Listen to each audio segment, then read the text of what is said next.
The Uganda I would really love to see is a Uganda where there is stability. Stability in terms of finance, in terms of income, from family to maybe at organizational level. Even our budget, so that we have that kind of stability where most people can meet at least their basic needs. The Uganda where every child, every able Ugandan can access education and acquire knowledge, acquire skills that they can put into practice and raise a living for themselves. A Uganda where, of course, there are so many entrepreneurs. These people who have, with the competence-based curriculum we talked about, where all the products are coming out to do something for a living. You can find a factory here in every home, at every sub-county, even at division level. At least majority of the Ugandans can meet their basic needs.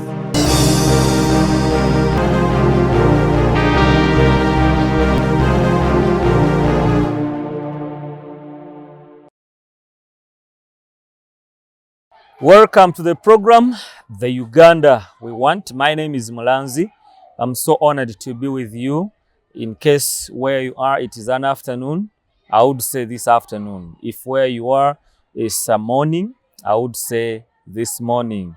And if it is evening, the same, I would say this evening. But wherever you are, thank you so much for watching Dream TV.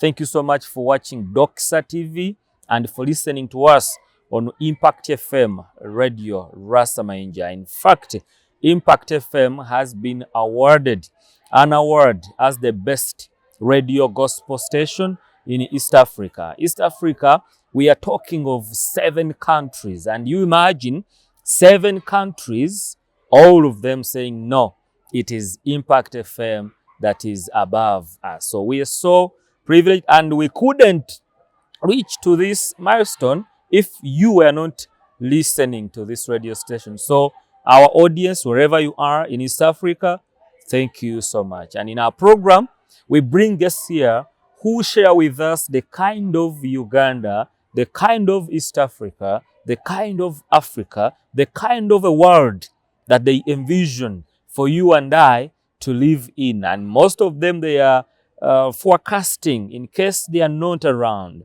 which nation, which generation should we have? So that's the background of our program. But specifically today, we're going to talk more about Uganda. And Uganda, we will narrow down to education. And that means I have here my guest, Mr. Kimera Aggrey. He's an educationist at Kingsway Schools, but to be specific, he's the head teacher of Kingsway Primary School. He's with me and he's going to share with us the kind of Uganda that he envisioned. In fact, he is among those that are mentoring my next generation. My daughter is studying with Kingsway Schools. So I'm so happy to have you, Mr. Kimera, on the show. Could you please greet our viewers and our listeners all over East Africa?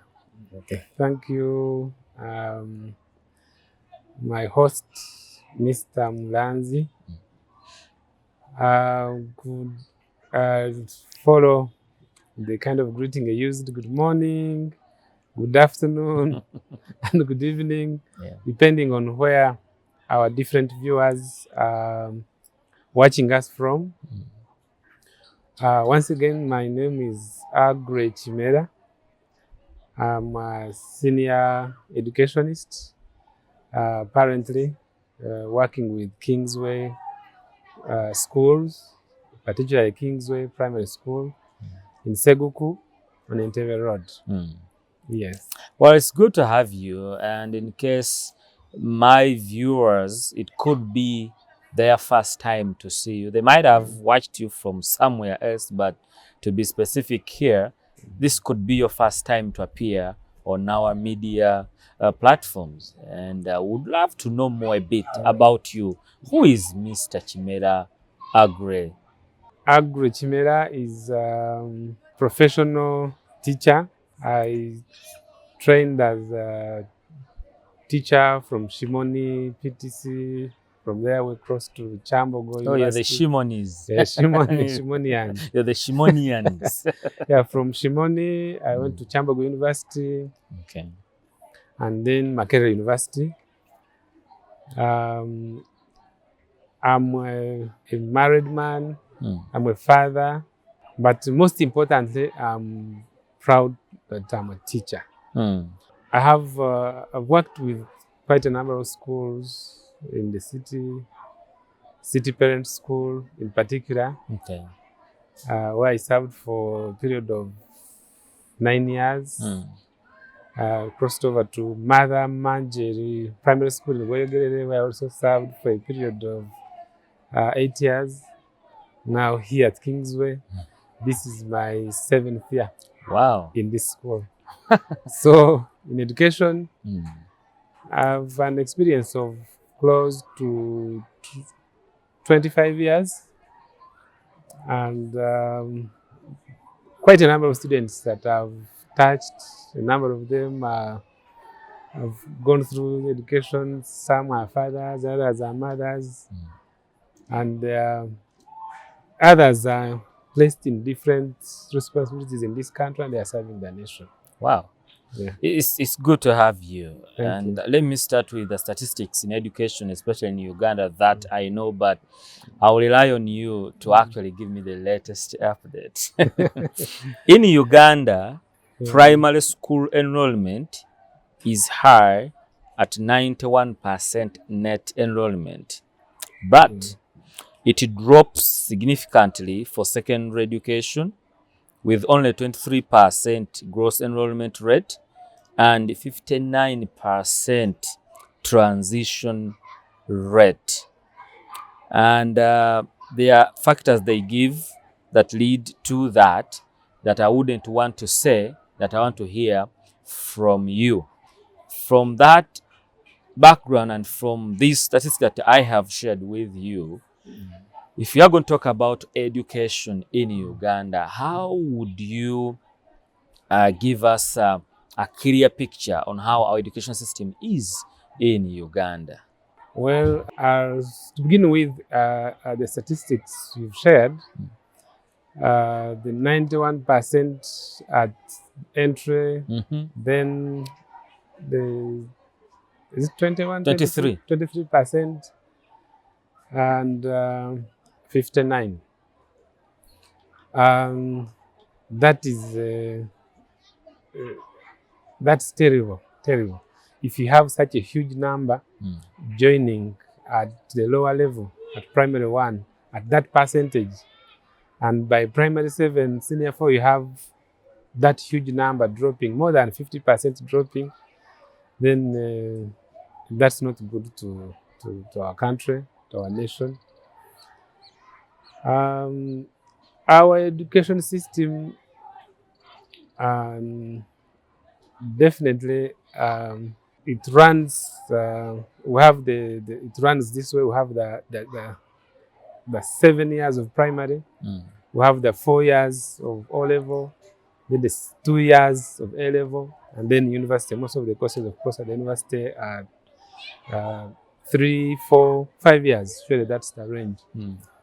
However, skip to the three that from pre-primary. Pre-primary. I think you call it early childhood. Yeah, those are early childhood development centers. Yeah, in our education system, that section is slowly being picked. But previously, I think because government did not originally have it in their schools, most government schools did not have that section. And I think even during your time, it wasn't during my time. You 6 years, woo, primary 1. Yeah, actually, during our time, you would for you to join the school, you would they would raise your arm. If it touches your ear, then it would mean that you qualify to start school. Yeah. So the 3 years of nursery, 7 years of primary, that is, those are 10. 10 years then already. 14. Actually, we can say 20 years of education. It's quite a lengthy time, and for parents who are handling it at individual level, a project of 20 years is a costly project. And if you are not strong-hearted to push a project, you have 1, 2, 3, 4 children, and you have to push them through school for 20 years. You really need to be strong-hearted. You need to be resilient to ensure that, of course, there will be challenges along the way.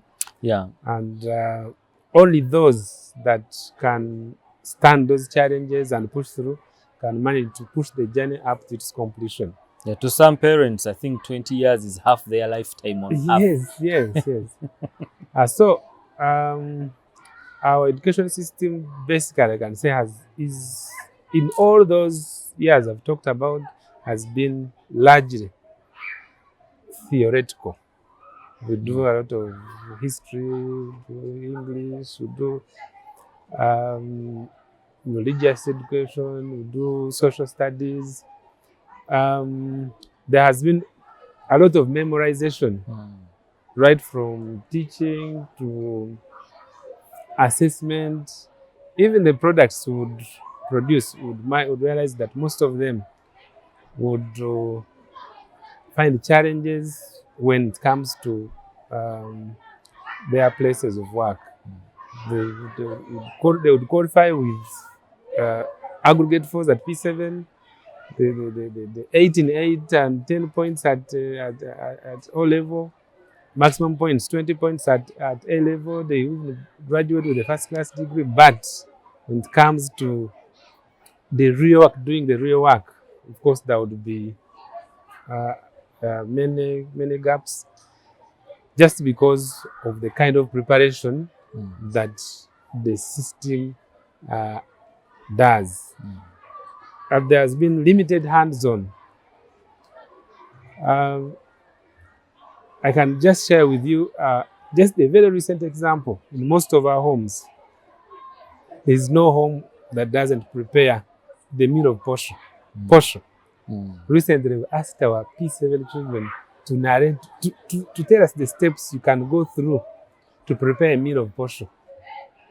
But you should have been there to see what the children gave us.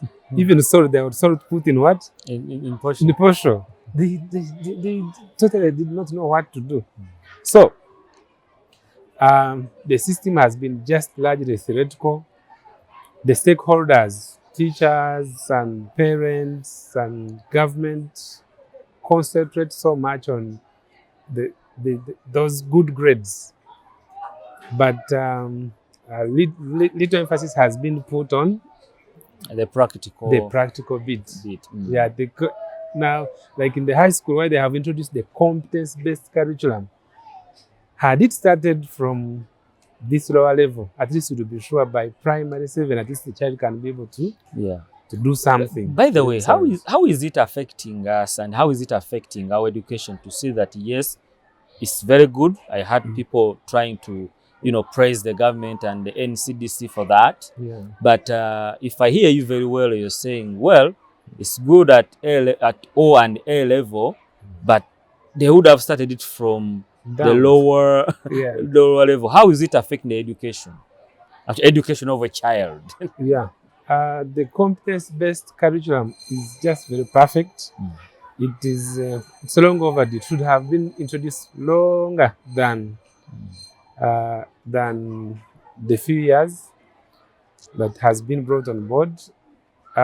It gives the students a broader understanding of what they learn, of what they interact with, and their general environment. Environment plays a very, very big role in our day-to-day lives. But you realize that in the former education system that we had, children would concentrate on, of course, would learn, about even other countries out there. You learn about Canada, you learn about, but you find that the environment where children live, they are not well versed with it. Yeah, I studied about Canadian prairies. Even up to now, I have never visited or seen one. Yeah, so British Columbia, forest in British Columbia, Tennessee Valley Authority. That's what that's the same system I went through. But you realize that in my entire life, I can't say I've utilized very little, but I have not utilized anything in regard to what I was taught about the Canadian prairies, about the Tennessee Valley you talked about. I have not used that knowledge anywhere. However, with the competence-based curriculum, you realize that the students are able to use the resources around them and first of all to learning, to gain skills that are actually relevant in their community.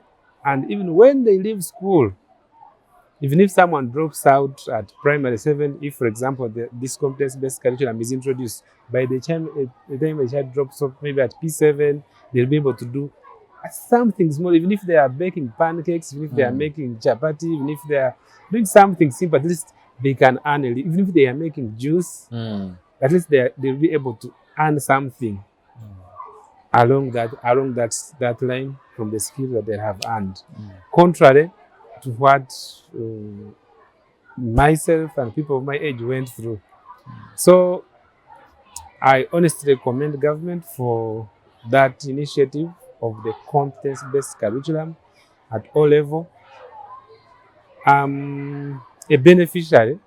I have a child who has gone through that curriculum. Okay. And whenever this child comes home, at least you'll see he's able to ask us not to spend money on things like buying bread, buying this. He asks us to provide the materials, and he's able to make those small things, pancakes. They can make daddies. Wow. They can make. You see, they save us. They save us on the costs of buying those items, maybe the products from the market, but also, as this one is making them at home, even the siblings are picking that skill from them.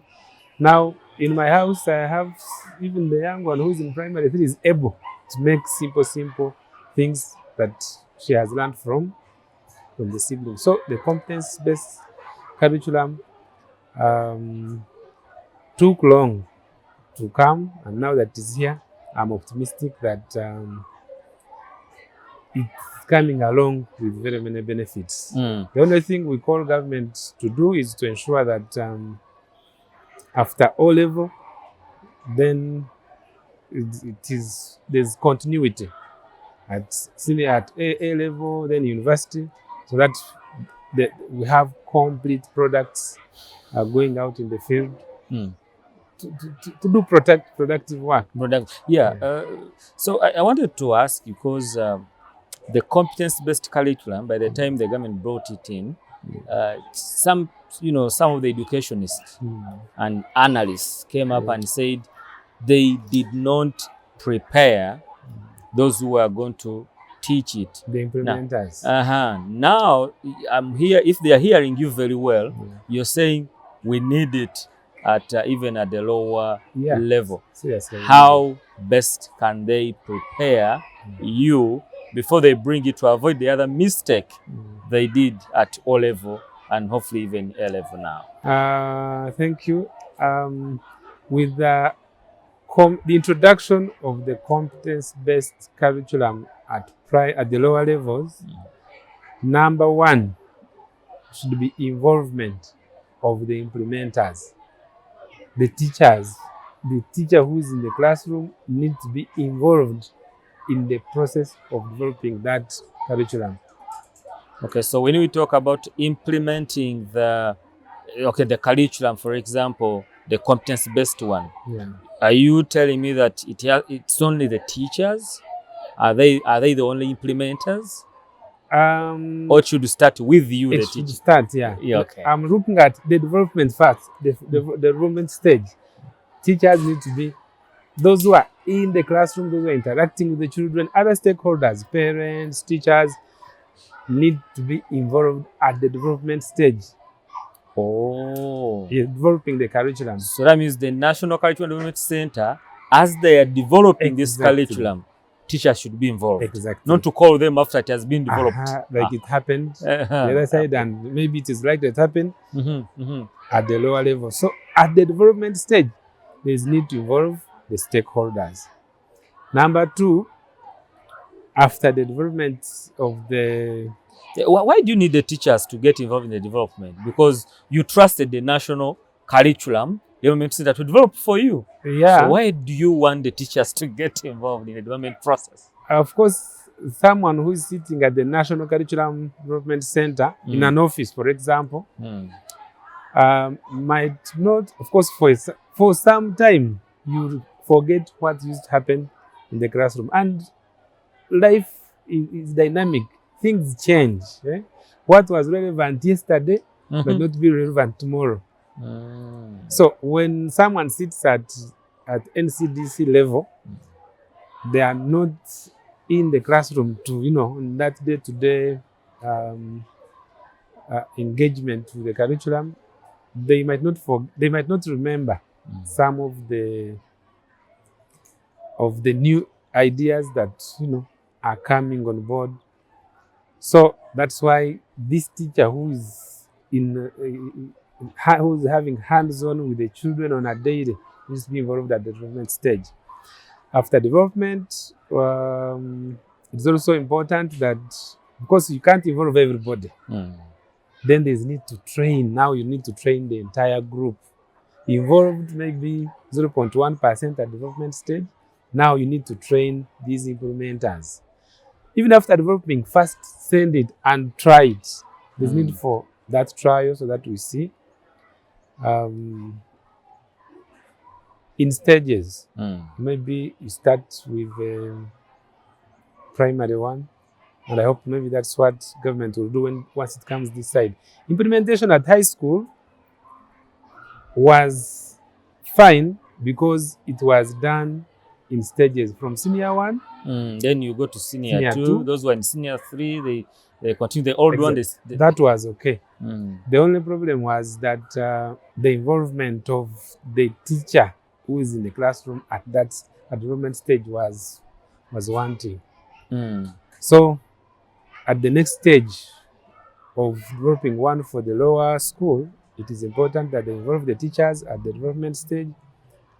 Then they train them, so that implementation, as we're implementing, we have full knowledge of what we're implementing. Otherwise, if the curriculum is new to the implementer and to the consumer, then there is total confusion.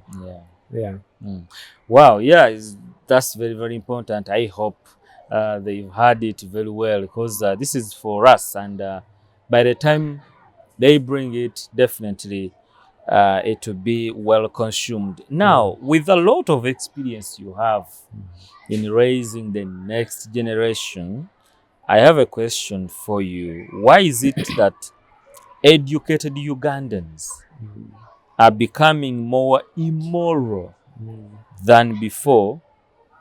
What's lacking in our education? Education system, I think that component of values is wanting. Whenever people go to school, of course, we're exposed to new things, new ideas, new technologies, which we seem to think that are of a superior quality than. So in most cases, we tend to discard things that made us who we are. When we get through university, after school, we get jobs, we get friends, we tend to disconnect from the reality. So that is number one. The values, there is need to emphasize values right from the home to the school. School, you can also talk about the institutions of learning. We need also to, even at workplaces, the issue of values need to be emphasized. Now, so that we don't lose that attachment to things that made us the people we are. Actually, help us, because I'm glad that I'm before a teacher. When you say values, what do you mean? What are those values are you talking about? Take an example. Let me give an example. Greeting. Greeting, you meet so many people. You can meet 100 people and all of them will bypass you without greeting you. So greeting is a value? It is, yeah. Wow. At least when you meet someone, at least you know, as a sign of respect, you need to greet them. Discipline is very, very important. Things like discipline in line with time, in line with the way you behave, like the way we behave, the respect we accord other people, respect we accord to elders, to our neighbors. So discipline is a bit broad. The way we conduct ourselves, in time management, even resources, the way we utilize resources also requires a bit of discipline. I trying to say that because when I look at Kampalians, people who live in Kampala or who come and visit Kampala, I really see that they lack discipline, especially in the way they keep Kampala clean. Yeah. So are you trying to say that the uncleanliness of Kampala is due to indiscipline? Yeah. Indiscipline. I can just give an example. Recently, I was driving on one of the roads, Masaka Road, and the car ahead of me had people who were eating bananas, the menvu. But you would not be sure whether that vehicle had human beings or some other people, because they were throwing all the banana peels through the windows, and without bothering whether they'll hit someone passing by or hit the car following them. They were not bothered. So that is the side of indiscipline. Respect for others, for yourself first of all, and then the people you interact with. For elders, that is one thing. Where people think because you have a bachelor's degree, you have a master's degree, you think your parents who did not go to school, their opinions don't do what? Don't matter. Don't matter. They actually, so nowadays they even ask a question, Mom, what are you saying? Daddy, what are you saying? They think these ones have seen, what they have seen is better than what they have been raised through. Respect for our roots. If you are, let me just pick an example. For you, Goli Mulangira. If you say, in our family, there are those who say, in our family, we don't do this. In our culture, we don't do this. Most of the educated people who have gone through all those levels might not respect the culture, because they see them as things, as backward arrangements, and they don't want to associate with them. It is also because you don't respect that. That's why you have even had instances where people reach a level of even have had incest in some families. Things that were not part of us because people have seen them elsewhere on social media. And they are elsewhere, they are okay. So they think even here, they are okay. So when we talk of the educated people being indisciplined, that's they get detached from the reality and the things that have kept us without discipline as either Africans, as Ugandans, things that we need to uphold for some time. So I think that is one of the causes, detachment from reality. Because I'm trying to think during your time and probably my time as I was also coming up, all the schools I went through, the number one thing you could see as you're entering into the school, keep the school clean, keep the school compound clean. Now I'm asking myself, some of these people you're talking about who are indisciplined to an extent of throwing things through their windows, they are educated.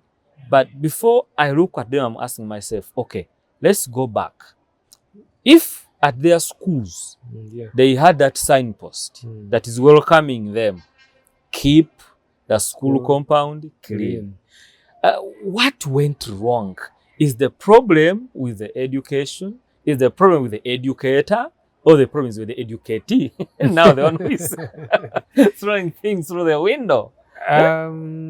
Actually, Navigate us through that. And actually, I'm anticipating that as we move ahead, some 5, 10, 20 years to come, the situation might be worse than we are seeing today. Wow.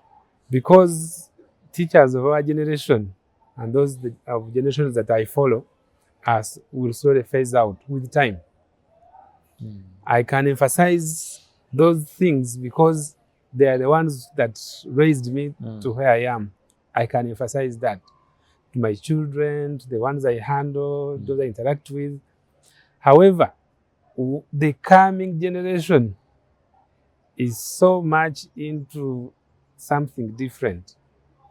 Children's rights, where a child has to do anything they feel like. Because they have the right to do so. Exactly. Where do they get that right? Who gives them that right? It is constitutional. Of course, it is constitutional. However,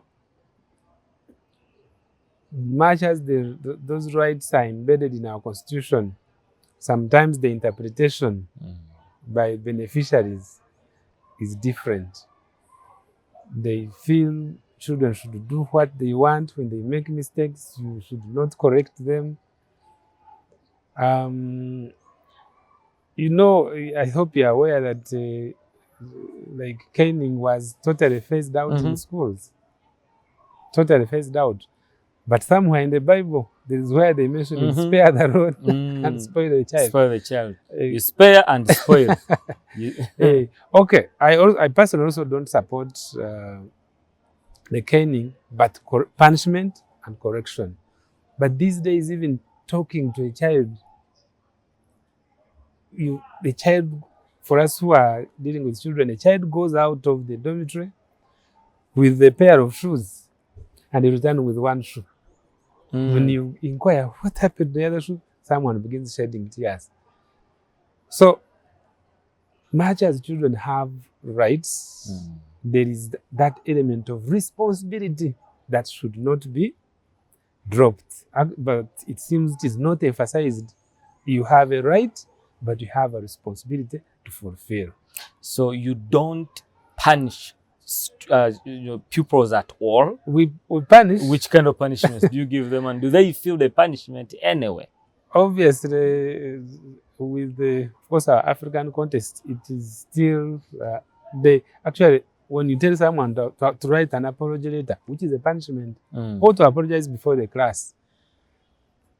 Of course, some of them see it as something like they do it, and actually, as they are going to see it, they laugh it off because you're making them celebs. Actually, this is what we are seeing. Yeah, some of the punishments you give is to write. Let's say if someone has committed a crime, you tell them to write an apology letter, or come stand in front of the class and apologize. We can tell if it is like. Maybe you wrote badly, we can even tell you to write something maybe 20, 30 times. If you wrote badly, we can give you somewhere to write. But even with those, which we call lighter punishments, some of our colleagues in the community, some of the stakeholders still see them in a negative way. Because of the children's rights. Exactly. You tell a child to apologize maybe to the class, and the parent will tell you, you humiliated my child. How could that happen before? You know, so we have a huge task to balance the boat, to ensure that much as we promote our rights, we don't forget about the responsibilities of the child. Yeah. Otherwise, I'm worried we are going to raise a generation that has no concept of authority. They need to know they're accountable to someone. They must know they have responsibilities to meet. Yeah, teacher, I also want to know from you and to hear from you, would you recommend the should we say, reviving or bringing back of the corporal punishment, such Of course not. that we don't end up having that ruleless generation? Not really, because corporal punishment, when you weigh it, it has more disadvantages than The advantages. the advantages. There are But you are people- raised from that background and you're important now because you come from that corporal punishment True. upbringing. Yeah, but there are so many of our colleagues who dropped out of school, who developed other permanent lameness because of such corporal punishments. During our time, teachers would gain as many strokes as they wish, which we wouldn't want to see. So corporal punishments, I don't support it at all. How about a balance? Because there are children whom you really see are these ones. Um, How about a balance of all? No, corporal punishment should be put aside completely. But there is need to work together as a team. There is need to strengthen the relationship between the parents and the school, so that together we help this child refocus. We speak the same language, but if this one says this and the other one blames the other one, even we have exchanges before the children. If they know they have protection on the other side, of course, it becomes difficult for us to I get to refocus them. Yeah. So that, as a result of emphasis on children's rights, there has been some bit of pampering. Now, it takes us back to the question you asked: why are we having the educated, immoral educated? Exactly. So, having been raised from that lawless background, where people don't feel they should not be touched, even when they do wrong, people who think their rights, as long as they're enjoying their rights, nobody should interfere with them. The dress code, the dress, the they words should put they on what speak. they want. Yeah. You give them, we give tasks, homework. In schools, I know quite a number of schools give homework.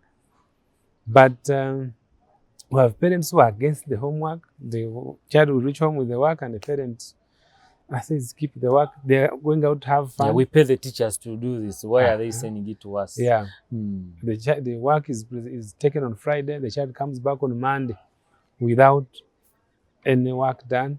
Yet these are things that they'll meet even when they grow up. In university, they'll find assignments at work.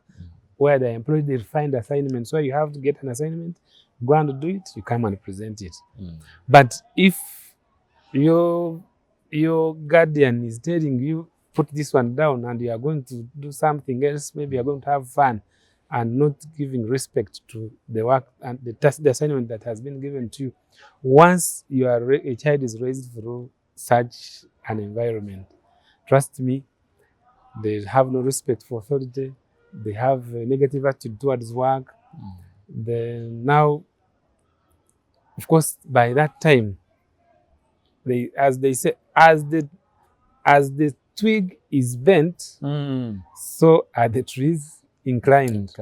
If you have parents who also are not striking the balance between rights and responsibilities, parents who think assignments are not necessary, maybe parents who don't want their children to be blamed. Now, once a child is raised through such an environment with no concept of authority, they respect no one, they do what they want, then it will be very difficult for us to have disciplined citizens. Another contributing factor to discipline, the immorality I was talking about, is the technological advancement. I thought we should be jubilating because we are advancing technologically, and we have made all efforts as a country to see that we go that route. Yeah, the advancement is fine. However, I would imagine it is not in order to have a child of, there's need for guidance, especially to children. A child of primary 2, primary 3, with a mobile phone and having all these apps, Instagram, Snapchat, the TikTok, a P1, P2 child having that exposure. They know TikTok more than some of us who are Exactly. old. We have had some parents complaining. Children going on holiday because they go with their friends' telephone numbers, they form WhatsApp groups, and now begin posting a lot of dirty stuff. Oh, no. So yes, we appreciate, we love our children, we need to give them the best. But in terms of technology, we need to do it with a lot of guidance and with some limitations. Yeah, actually, pause there. Let me keep this episode right there at this very particular time. I'll return with the head teacher of Kingsway Primary School, Mr. Kimera Aggrey. He is still with us and sharing the kind of Uganda that he would love to see in line with education. And in fact, it's our education that is helping us to raise the next generation. We need responsible, purposeful citizens. And how can we have them? If you listen to this man, he's sharing with you what he thinks is best for us. So let's keep it right here. We'll return with the second episode with him. This is the Uganda we want. My name is Mulanzi. Bye-bye.